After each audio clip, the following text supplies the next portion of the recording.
hoy cambiamos de tercio y vamos a hablar del capítulo 23, el capítulo 23 de Mateo, que es el número de Michael Jordan. Así que si te crees Michael Jordan con el número 23, pues quizá esta predicación es para ti y no se te va a olvidar nunca. Mateo 23, el capítulo del número de Michael Jordan, está dedicado exclusivamente a los fariseos. Y es todo ese capítulo 23 y lo vamos a abordar casi versículo por versículo, de una manera dinámica, espero, y hay varias tentaciones que podemos sentir cuando nos acercamos a este capítulo. El primero es echar balones fuera, es decir, siempre el término fariseo lo hemos utilizado para señalar al otro, aquel que pues no se ajusta a nuestras ideas de lo que es ser cristiano, o lo vemos como muy legalista, o como alguien que está haciendo un sobreénfasis en un aspecto donde nosotros veríamos que no debería ser tan duro, tan rígido. Y yo me he encontrado en mi experiencia viajando por distintos contextos cristianos que siempre consideramos a los demás fariseos. Es como el término hoy en día, bueno, en los millennials se dice mucho, wow, eso es muy nazi, ¿no? Que es una palabra muy fuerte, pero la utilizamos como de manera despectiva para señalar al otro. Y en primer lugar querría desmontar esta idea, porque el capítulo 23 de Mateo no se escribe en el contexto de ir contra gente fuera de la congregación. Los fariseos eran una secta, un movimiento, en el buen sentido de la palabra secta, un movimiento celoso que de hecho tenía la hegemonía moral en el pueblo de Israel. Ellos eran los que, muchos de ellos eran escribas, de hecho a veces se utiliza el término escribas y fariseos, y ellos digamos que eran los que enseñaban, eran los maestros de la ley, y les gustaba que le llamasen maestro, rabí, padre, incluso, y eran los que más conocían la palabra, pero no solamente esto, cuidado, porque siempre hablamos de los fariseos como dentro del cristianismo, pero ellos también tenían la hegemonía social, ellos eran los que marcaban lo que era ser un buen judío y un mal judío, y aunque no eran necesariamente sacerdotes o no ostentaban poder, sí tenían mucho poder moral, es decir, lo que ellos tuiteaban era importante para la gente, lo que ellos decían que estaba bien, y lo que ellos decían que estaba mal, estaba mal. Además, ellos habían estudiado la Torá y habían extraído de ella 613 preceptos, ni 612 ni 614, 613, algunos en positivo, haz esto, y otros en negativo. ¿Cuántos en negativo? 365, uno para cada día, había un no para cada día, no hagas esto, no hagas esto, no hagas lo otro, micronormas, microcostumbres para cada día del año. Y era la corriente de moda del judaísmo, y aunque eran una minoría, es decir, no, la mayoría de judíos no era fariseo, sí que tenían la hegemonía social y señalaban a los demás. Así que bueno, y de hecho ellos tenían también, se rasgaban las vestiduras, cuando Jesús dijo algunas cosas, ellos, esto lo utilizamos mucho en el lenguaje español, no, es que me rasgo las vestiduras, ¿no? Ese se ha rasgado las vestiduras en señal de vergüenza, de algo que no puedo creer. Pero el capítulo 23 está escrito no para los fariseos de fuera, sino que en la época en que se escribe el Evangelio de Mateo, muchos fariseos creyeron en Jesús, pero traían el bagaje de su fariseísmo externo al cristianismo, porque existe mucho fariseísmo fuera de la iglesia, por supuesto que sí, pero venían con ese bagaje. Y había muchos fariseos que creyeron en Jesús, pero que también necesitaban escuchar esta palabra, porque venían con algunas ideas un poco distorsionadas de lo que era la gracia de Dios. El fariseo más conocido de la Biblia es Pablo de Tarso. Así que cuidado, porque hemos demonizado esa palabra, pero hubo seguidores de Jesús muy buenos como Pablo de Tarso, con el que quiero terminar leyendo un texto de una de sus epístolas, saldremos de este discurso, y fue alguien muy usado por Dios, con un bagaje, un aprendizaje genial, pero que tuvo que ser transformado, fue un fariseo en terapia.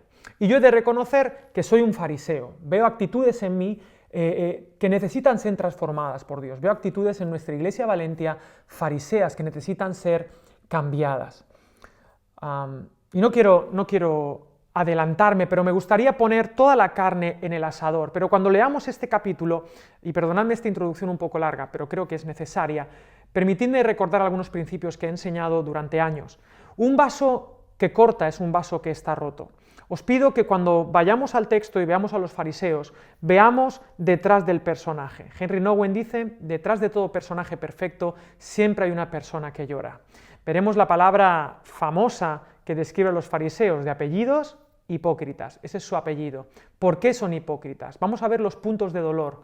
¿Por qué señalan a los demás? ¿Dónde está la vergüenza que están ocultando en su hipocrité, en su máscara? Y me gustaría que pudiéramos nosotros también sabernos fariseos en las manos de un Dios amoroso. Así que este capítulo 23 no es para Michael Jordan, no es para los fariseos judíos del siglo I, es para la comunidad cristiana que necesita revisar sus actitudes para cumplir con la voluntad del Señor. Versículo 1.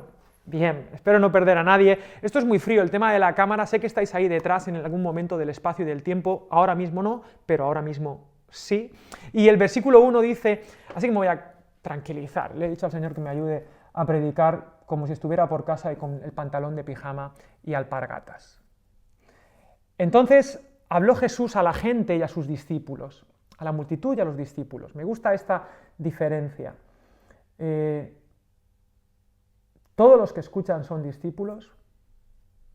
No. Me pregunto eso hoy. ¿Y qué decía Jesús? Versículo 2. En la cátedra de Moisés se sientan los escribas y los fariseos. Así que todo lo que os digan que guardéis, guardadlo y hacedlo, mas no hagáis conforme a sus obras, porque dicen y no hacen. Los fariseos determinaban qué es ser judío. La minoría farisea impuso a los demás la moral social, esas microcostumbres, 613 preceptos, no hacer durante 365 mandamientos negativos. Era la corriente de moda del judaísmo que se filtró en la iglesia, y de hecho fueron los perseguidores más grandes de Pablo, los judaizantes, probablemente de trasfondo judío. Pero aquí vemos la primera característica de los fariseos, apúntatela. Dicen y no hacen. Dicen y no hacen. Total incoherencia entre sus hechos y sus palabras. Hay un abismo entre su discurso y sus actos. Y esto nos suena a lo que hacen nuestros gobernantes cada día, a lo que hacemos nosotros cada día. Se sientan en la cátedra. ¿Qué es la cátedra? Un asiento desde donde enseñaban. Recordad que Jesús se sienta en Mateo como rabino, porque se sentaban en la cátedra, de ahí viene la palabra catedral. Una catedral se construye en torno a ese asiento de enseñanza. Es todo lo que se decora para la enseñanza desde la cátedra. Por eso se llama a veces en latín este término de lo está enseñando ex cátedra, ¿no? Desde esa posición. Lo que dicen está bien, puede estar bien, es correcto, pero no sigáis su ejemplo. Esa incoherencia total, esa diferencia entre hechos y palabras. Quieren controlar a otros, pero nosotros tenemos prohibido el control, lo vamos a ver. Quieren ajustar lo humano a su agenda. No hagáis conforme a sus obras, porque dicen y no hacen. Dime de qué presumes y te diré de qué careces. Y no me quiero adelantar. Primera característica, voy a seguir para que parezca que voy rápido, pero tengo mucho que decir aquí, tengo muchas ganas de este mensaje, el fariseo que hay en mí. Quizá era el que más ganas tenía de predicar de los 12 temas, ¿no? Versículo 4, sigo porque no quiero perderos, tened vuestra Biblia ahí en mano. Porque atan cargas pesadas y difíciles de llevar y las ponen sobre los hombros de los hombres, pero ellos ni con un dedo quieren moverlas. Ahí vengo a decir, imponen su incoherencia, tienen una fuerte imposición, tienen este mecanismo de proyección, que es un mecanismo de defensa por el que el sujeto atribuye sus defectos a los otros y quieren incluso sus carencias, y quieren que otros hagan lo que ellos ni siquiera están dispuestos a hacer. Es muy fácil condenar al otro, esto lo hablé cuando hablábamos de juzgar a los demás, porque mientras piensas en los problemas del otro, te olvidas de los tuyos, mientras proyectas tus propias deficiencias. Imponen. Y primera característica, dicen pero no hacen. Segunda característica, imponen a los demás.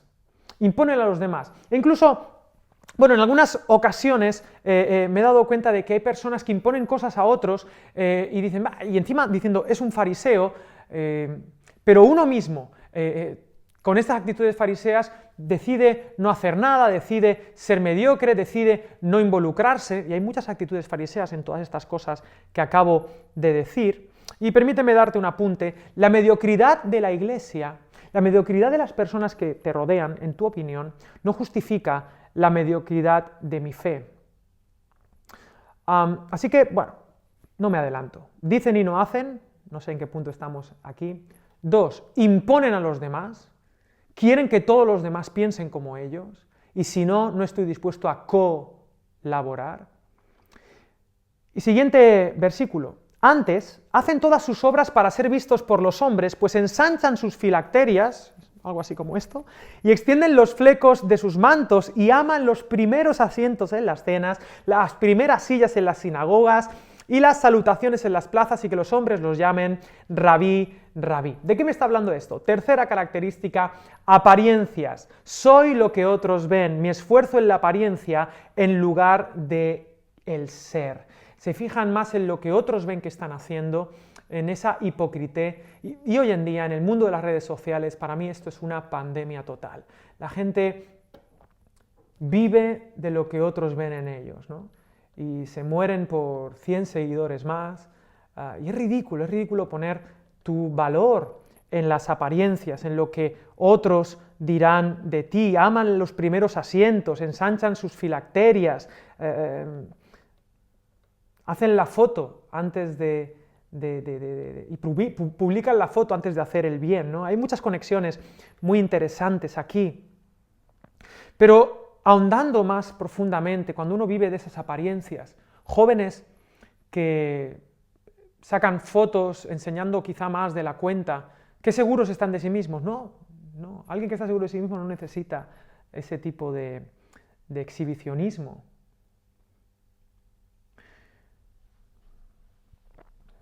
Soy lo que otros ven. René Descartes decía: cogito ergo sum, pienso luego existo. Hoy en día es comunico, luego existo. Iglesias que ponen su identidad en lo que otros ven de ellas. Yo no quiero eso para Valentia. Quiero que comuniquemos, está en nuestro ADN y en nuestra manera de predicar el Evangelio. Pero no por aparentar absolutamente nada, sino porque es parte de la misión. Esto también lo hablaré más adelante. Pero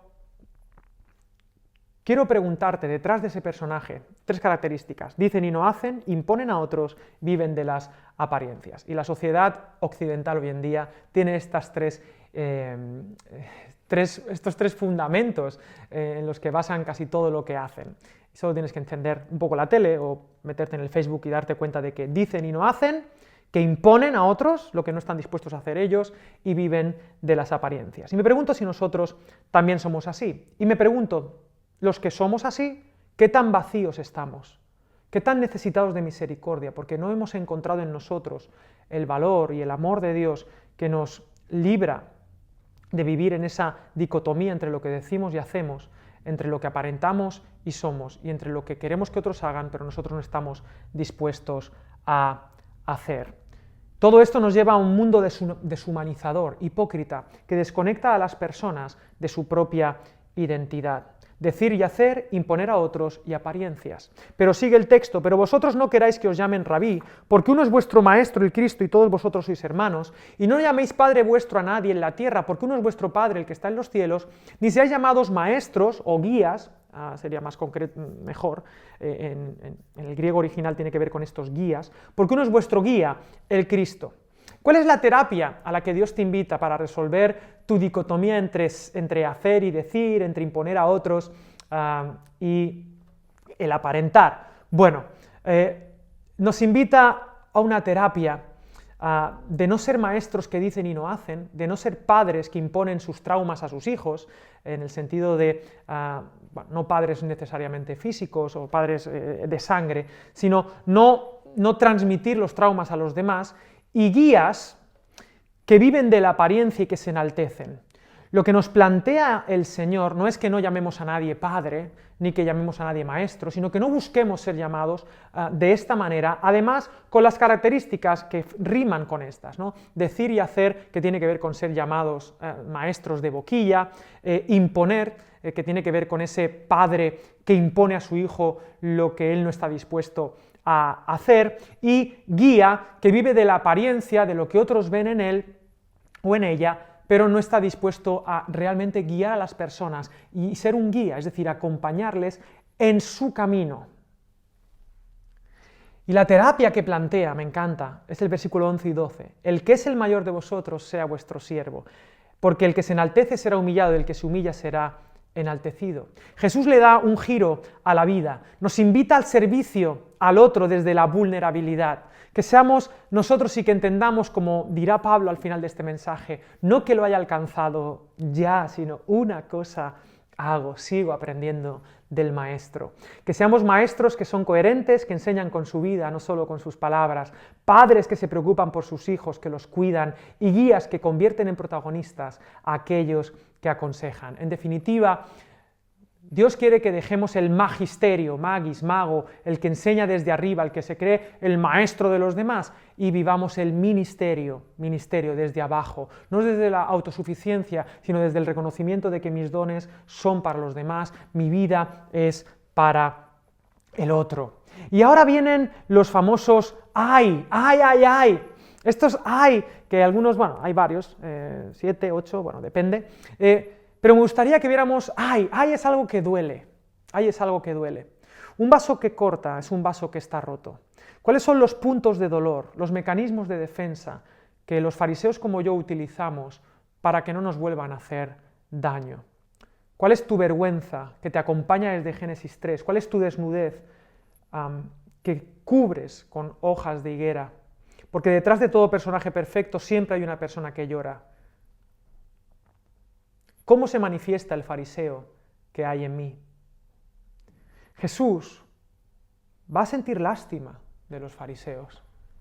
¡Ay de vosotros, pobres de vosotros! Versículo 13. Mas hay de vosotros, escribas y fariseos, hipócritas, porque cerráis el reino de los cielos delante de los hombres, pues ni entráis vosotros, ni dejáis entrar a los que están entrando. Primera característica, hipócrita, desconectado de su propia realidad, que se pone murallas, muros, máscaras frente a otros y demuestra autosuficiencia, que se esconde como un niño, que se avergüenza, que tiene miedo. Pobre de vosotros, dice el Señor. Tiene una mirada de misericordia por los fariseos, como la tendrá con aquel Pablo, perseguidor de la iglesia, alguien que era celoso, que tenía muy claro que lo tenía muy claro, que además buscaba una buena vida para los demás y que estaba dispuesto a que el fin justificara los medios. Y me he encontrado en el camino cristianos que creen que esto es así, que el fin justifica los medios, y es altamente peligroso. Cerráis el reino de Dios. ¿Qué significa esto? El mensaje de la semana pasada tenía que ver con el perdón, tenía que ver con ese mensaje que en Mateo 18 Jesús dialogando con Pedro, perdonar 70 veces 7, lo que atéis en la tierra será atado en los cielos. ¿Qué es el reino de Dios? Sino el reino del perdón, las llaves del perdón. Está todo conectado. ¿Y qué es lo que está diciendo aquí? Está poniendo el legalismo versus el reino de Dios. El legalismo, es decir, el que la hace la paga, versus el perdón. Está conectado, los hay, son como las contrabienaventuranzas, las malaventuranzas. Bienaventurados los pobres en espíritu, dice el Señor en Mateo 5. Y aquí está diciendo, ay de vosotros porque os creéis ricos en espíritu, que no necesitáis absolutamente nada, que además os creéis con el derecho de juzgar a los demás, utilizando el mecanismo del chivo expiatorio, nuestra maldad transmitida al escándalo. Cuando alguien conocido hace alguna atrocidad que yo jamás haría, entonces se despierta el fariseo y entonces disparamos sin piedad. Yo el primero. Y entonces el Señor me recuerda que el reino de los cielos es el reino de los perdonados, que Pablo de Tarso fue el primer asesino de los creyentes, que el rey David la lió muchísimo, pero Jesús era el hijo de David.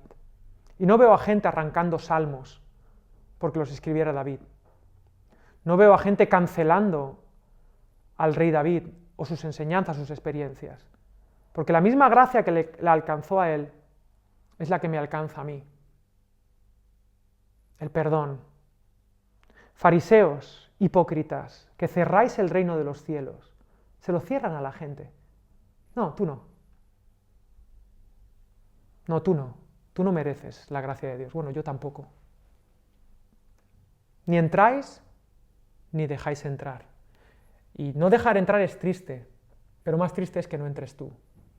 Y si tú no dejas entrar, tú no entras. Perdona nuestras ofensas, como también nosotros perdonamos a los que nos ofenden, dice el Padre Nuestro. Oro para que Valentia sea esa comunidad de perdón, donde no hay ellos y nosotros, donde están ellos los malos y nosotros los buenos. Yo necesito la gracia de Dios. Un fariseo en terapia como yo, primer concepto de estos hay, está abierto al perdón del reino, al mío en primer lugar y al del prójimo. Este Pablo, el justiciero, se encontró con la gracia de Dios y hoy en día es conocido por el apóstol de la gracia. Porque solo la gracia de Dios puede transformar a un asesino como Pablo en el apóstol de la gracia. Por eso a Pablo le daba tanta rabia la hipocresía de Pedro a veces, ¿no? Por eso a Pablo lo perseguían, porque él sabía lo que era estar en ese terreno y había experimentado la gracia de Dios. ¿Quién soy yo entonces, no? Bueno, un fariseo en terapia como yo está abierto al perdón. Versículo 14, ¡ay de vosotros, escribas y fariseos hipócritas, porque devoráis las casas de las viudas y como pretexto hacéis largas oraciones! Por esto recibiréis mayor condenación. Simplemente diré que este versículo no aparece en los mejores manuscritos originales de Mateo. Ahí puede haber algún paralelo en Lucas, pero bueno, lo voy a comentar rápido. Básicamente aquí de lo que está hablando es, devoráis las casas de las viudas. Cuando morían, esto ocurría, morían más hombres que mujeres, muchas mujeres se quedaban viudas y entonces se quedaban desprotegidas de alguna manera legal, y los fariseos, digamos, el statu quo de la época, se hacía cargo de las viudas y hacían largas oraciones, la espiritualidad, no, cuidaremos de vosotras. Y infantilizaban a las viudas y les quitaban todo, no, yo te voy a gestionar tu patrimonio, yo voy a gestionártelo, y hoy qué buena gente que va a cuidar de otro, y qué buena gente, qué causa más buena las viudas, porque sin duda hay que cuidar de las viudas, es una de las de los tres necesitados que aparecen en Deuteronomio. Pero ¿cómo lo hacían? Deshumanizando, quitándoles libertades. Sí, yo te ayudaré, te daré esta paguita, pero no era lo que las viudas querían. Había que hacerlas responsables de sus vidas, no infantilizarlas. No queremos ser una iglesia que genera codependencias. Si os acordáis, cuando Pablo está hablando a Timoteo acerca de las viudas que de verdad lo son, que tengan la edad, que necesiten ser cuidadas de una manera determinada, pero las que no, que se activen, que se pongan las pilas. Pero bueno, no voy a entrar más en este versículo. Un fariseo en terapia como yo ayuda a otros a salir adelante y empodera. Pablo lo hizo con Timoteo y con las iglesias locales. Él instituyó una iglesia y venga, depender del Espíritu Santo. Confía en el Espíritu Santo. Un fariseo en terapia como yo ve a gente responsable. Versículo 15, ¡ay de vosotros, escribas y fariseos hipócritas, porque recorréis mar y tierra para hacer un prosélito, y una vez hecho lo hacéis 2 veces más hijos del infierno que vosotros! Durísimo, hijo del infierno, me parece un insulto bastante creativo, interesante. Que piensen como yo. ¿Por qué predicamos el Evangelio? Se esfuerzan por convencer a los demás. Y son gente que quizá no ha profundizado en sus convicciones. Puede ser un mecanismo de defensa. Esta gente que defiende tanto a Dios porque no está seguro de Dios. Viven de lo que la sociedad les ha vendido. No han interiorizado su fe. Cristianos que no se han enfrentado a la duda de manera madura y que viven intentando convencer a los demás. Piensa como yo, no solamente en el cristianismo, en los otros fariseos, también en las ideas e ideologías. Piensa como yo si no eres malo. Y lo hacen para autoafirmarse en sus dudas. Buscan adeptos, no hijos de Dios. Y esto lo veo en las corrientes de hoy en día y también en la iglesia. En aquella época había un esfuerzo muy grande en los judíos. Quizás este dato histórico no es tan conocido, pero el judaísmo del siglo I era muy misionero. Si os acordáis, cuando Pablo, hablando del fariseo, va a las ciudades, encuentra de manera muy común grupos de judíos en todo el Imperio Romano. los números nos dicen, los estudiosos nos dicen que de los 60 millones que había en el imperio, 6 millones eran judíos, muchos de ellos conversos. 6 millones, un 10%, y además ocupaban cargos de bastante responsabilidad, eran gente muy capaz, eran gente con mucha formación y tenían mucha influencia social, así que eran un colectivo bastante de influencia en aquella época. Tenían un gran esfuerzo misionero. Hijos del infierno. ¿Por qué predicamos el Evangelio? Transmitían sus errores, su fariseísmo, no permitían el pensamiento del otro, que llegasen a través del Espíritu Santo a algún tipo de convencimiento, imponer. Un fariseo en terapia como yo comparte el mensaje del Evangelio por la única motivación lícita, el amor al prójimo. Debemos predicar el Evangelio, la enseñanza cristiana, porque creemos que es la manera más sana y acertada de vivir, porque la moral cristiana nos convierte en verdaderos seres humanos, acorde a nuestra naturaleza como hombres y mujeres, conecta con nuestras necesidades más profundas y es lo mejor que nos puede pasar. Esa es la motivación que debemos tener, no tener razón, sino salvar. Versículo 16, ¡ay de vosotros, guías ciegos, que decís, si alguno jura por el templo no es nada, pero si alguno jura por el oro del templo, es deudor. El oro es más importante que el templo. Insensatos y ciegos, porque ¿cuál es mayor, el oro o el templo que santifica el oro, que da sentido al oro? También decís, si alguno jura por el altar no es nada, pero si alguno jura por la ofrenda que está sobre el altar, sobre él, es deudor. Necios y ciegos, niños ciegos, porque ¿cuál es mayor, la ofrenda o el altar que da sentido a la ofrenda? Pues el que jura por el altar jura por él y por todo lo que está sobre él, y el que jura por el templo jura por él y por el que lo habita, y el que jura por el cielo jura por el trono de Dios y por aquel que está sentado en él. Fariseos pragmáticos que le dan más importancia al oro, a lo material, a los recursos, que a lo que da sentido a los recursos, al templo, al ser humano, al altar. Confunden medios con fines.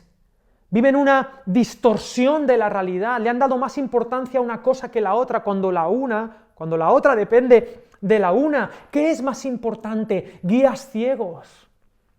Cuando Pablo tiene este encuentro con el Señor en Hechos capítulo 9, se queda ciego y tiene que abrir sus ojos a través de Ananías, este profeta que le abre los ojos. Él pensaba que lo tenía muy claro, pero vivía una vida ciega.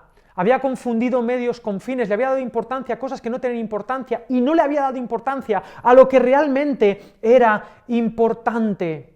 Los fariseos convierten los medios en un fin, los recursos materiales, lo que puede hacer mayor bien, son pragmáticos. El oro puede hacer mayor bien que el templo. ¿Cuál es mayor? ¿El templo, el altar, el cielo? El componente espiritual humano, la esencia humana es lo que da sentido a todo lo demás. ¿Qué es ser humano? Lo he hablado. No es solamente vestido y comida, no es solamente necesidades materiales, hay una necesidad de propósito en el ser humano que solo Jesús puede dar. Un fariseo en terapia como yo abre los ojos ante la realidad, más allá de lo material, y ve que la necesidad humana es de ser templo, altar para Dios, y que todo lo demás en su vida tiene valor, se santifica de acuerdo a lo importante. Y si esto no ha quedado del todo claro, permíteme continuar con la siguiente sección, porque tiene conexión. Ay de vosotros, escribas y fariseos hipócritas, porque diezmáis la menta y el eneldo y el comino, y dejáis lo más importante de la ley, la justicia, la misericordia y la fe, o la fidelidad. Justicia, misericordia y fe. Esto era necesario sin dejar de hacer aquello. Guías ciegos que coláis el mosquito y tragáis el camello.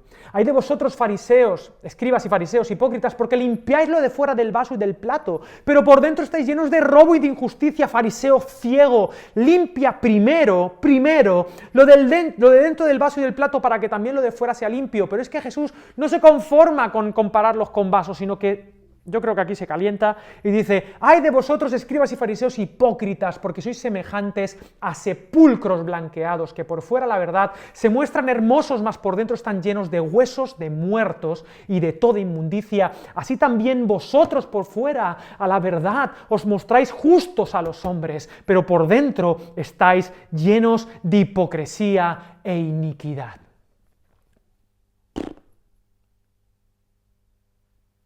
Hipócritas, diezmáis la menta, el eneldo y el comino, dejáis lo importante.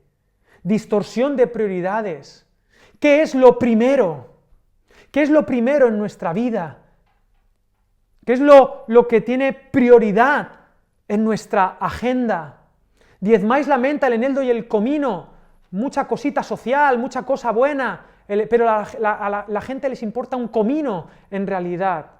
Dejan la justicia, la misericordia, el corazón por el miserable y la fe, el creer, el confiar en Dios, la justicia que viene solo por creer. Me encanta esta nota de pastor. Dice: esto era necesario hacer sin dejar de hacer aquello. Esta gente que dice: ya el diezmo no, tal, no sé qué, no hace falta tener el compromiso. Bueno, dice: esto era necesario hacer sin dejar de hacer aquello. Aquí Jesús está diciendo que no hay que dejar de donar. Jesús dijo diezmar, pero bueno, tenlo aquí, nota al pie, especial dedicación al tesorero de la iglesia.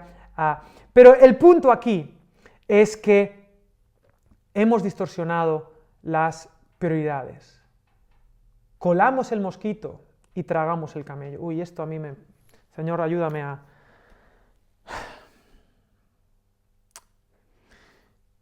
Juzgamos a otros por los detalles y permitimos pasar los camellos. Esto es que es gracioso en realidad, y algunos dicen: no, es que el camello, el mosquito, es simplemente una especie de chiste educativo, una hipérbole rabínica muy común en aquella época.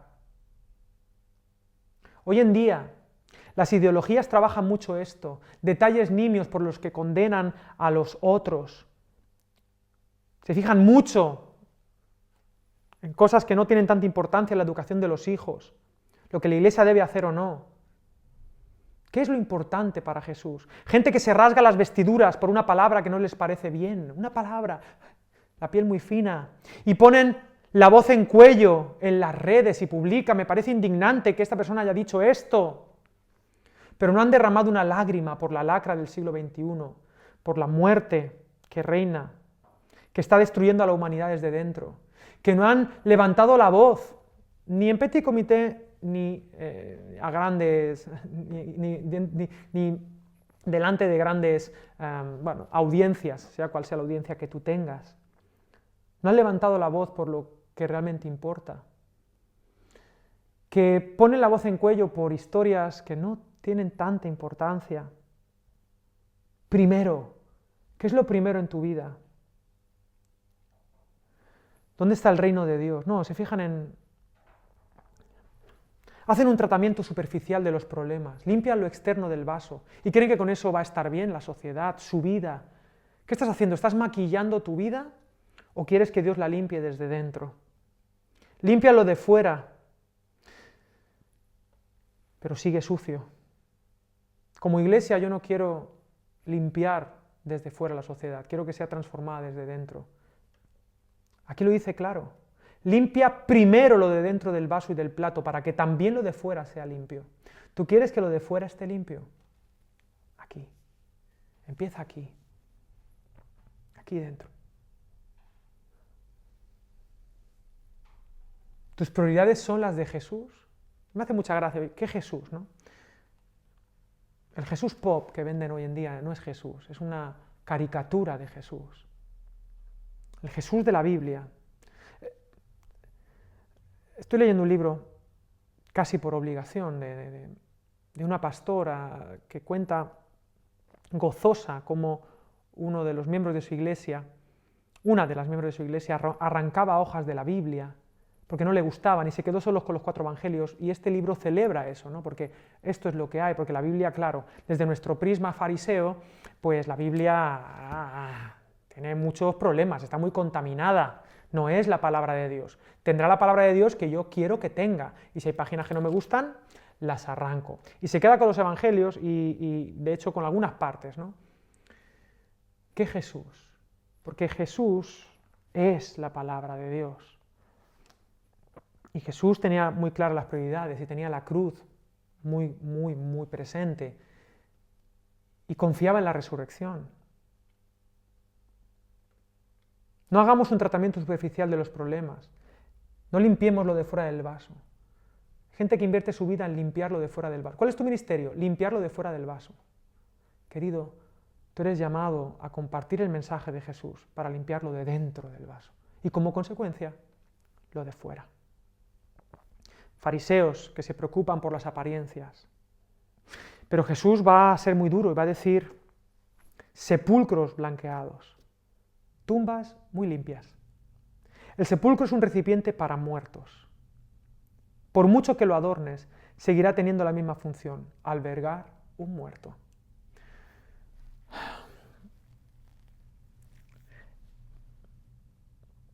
No importa cuánto mejoremos como seres humanos, si no hay resurrección, si no hay vida, solo estamos adornando tumbas. Necesitamos resucitar. Necesitamos vivir para traer vida, no sepulcros blanqueados. Un fariseo en terapia como yo busca las prioridades de Dios y las convierte en suyas. No según mis afectos naturales o lo que creo que es ser bueno, sino los principios del reino. Reconozco mi insuficiencia por mucho que trabaje por fuera. Si Él no me resucita, solo seré una tumba. Las ideas e ideologías fuera del reino de Dios y su justicia solo son sepulcros blanqueados. La iglesia no es un club de santos que puede ir por ahí señalando, mira qué limpios estamos. La iglesia somos gente que Dios nos está curando, estamos en terapia, estamos enfermos. Y necesitamos la misma gracia de Dios que tú, si nunca has pisado una congregación. No soy mejor que nadie, soy un fariseo además. Y necesito la misericordia y la gracia de Dios. Y lo único que me separa de la maldad, si se me permite, que también la tengo yo, que hay en mí, es la vida de Dios en mi vida. No tengo otra cosa que ofrecer. Si tú estás roto, esta es tu casa. Si tú eres un fariseo que tiene miedos y vergüenzas, esta es tu casa. Simplemente te pido una cosa, que lo reconozcas, porque la gracia de Dios es para los que quieren entrar. Para los que quieren entrar. Versículo 29. Hay de vosotros, toma nota, hay de vosotros escribas y fariseos hipócritas porque edificáis los sepulcros de los profetas y adornáis los monumentos de los justos, y decís, si hubiésemos vivido en los días de nuestros padres, no hubiéramos sido cómplices en la sangre de los profetas. Así que dais testimonio contra vosotros mismos de que sois hijos de aquellos que mataron a los profetas.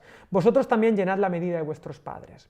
Aquí habla de una lucha por la coherencia, y permitidme, y tenedme un segundo de paciencia, dos aplicaciones. Todo este revisionismo histórico que hoy en día hacemos, no somos como ellos y juzgamos la historia de hace 100 años, 200, 300, 400, con derecho de juzgarles, con la ilusión de progreso. Nosotros sí somos mejores que ellos, nuestra sociedad es mucho más justa que ellos. Bueno, te invito a una lectura del Apocalipsis y veremos si realmente la sociedad va a mejor o irá a peor o va a peor. Simplemente la maldad se ha sofisticado, se ha ocultado de nuestros ojos, pero sigue ahí la muerte, el imperio de la muerte. Si no hay resurrección, si Cristo en su proyecto iglesia no está en esta tierra como sal y como luz, el proyecto de la muerte va a ganar la partida. Gloria a Dios por el movimiento, el único movimiento que puede contrarrestar la muerte, la eclesía, el cuerpo de Cristo. Nos creemos con derecho de juzgarles con la ilusión del progreso, que la Biblia demuestra que no es tal. Esto lo traeré el próximo mensaje, la semana que viene, Mateo 24 y 25, el sermón de los últimos tiempos, diré el día y la hora que Jesús vuelve, y el minuto. Que la maldad sea más sofisticada no nos convierte en mejores sociedades, sino en peores. Adornamos las tumbas de lo que nuestros padres mataron. Arrastramos nuestros traumas de nuestros padres y los juzgamos. No seré jamás como mi padre. Permitidme, en mi deformación profesional, veo mucha gente que sus causas por las que vive no son más que un querer tapar sus propias heridas. Y normalmente las heridas surgen en el núcleo más central de su vida, que es su casa, sus padres. Gente que niega lo masculino y lo femenino por una mala experiencia con ese encuentro precioso y con ese baile divino y bíblico, del que hay que hacer muchas cabriolas para negarlo. Gente que niega el concepto de familia porque ha tenido una mala experiencia, y lo siento mucho, pero una mala experiencia no hace que de principio deje de ser válido. Gente que dedica toda su vida y que levanta la mano como en lo que el viento se llevó, ¿no? Juro que jamás volveré a pasar hambre. Es un mal proyecto vivir de una causa que fluye de tus heridas y no de tus convicciones, si no has perdonado. Porque la invitación es ser perdonado para perdonar y vivir de acuerdo a lo que Dios quiere para ti, sin heridas, porque si no, las heridas las taparás, te pondrás corazas, tendrás vergüenzas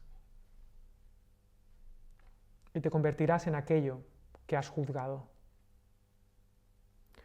Por eso, un fariseo en terapia como yo reconoce su falta y no se pone por encima de lo que ocurrió en el pasado.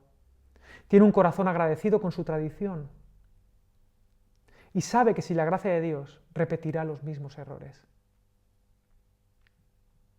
Termina el texto hablando de delicias, serpientes, generación de víboras.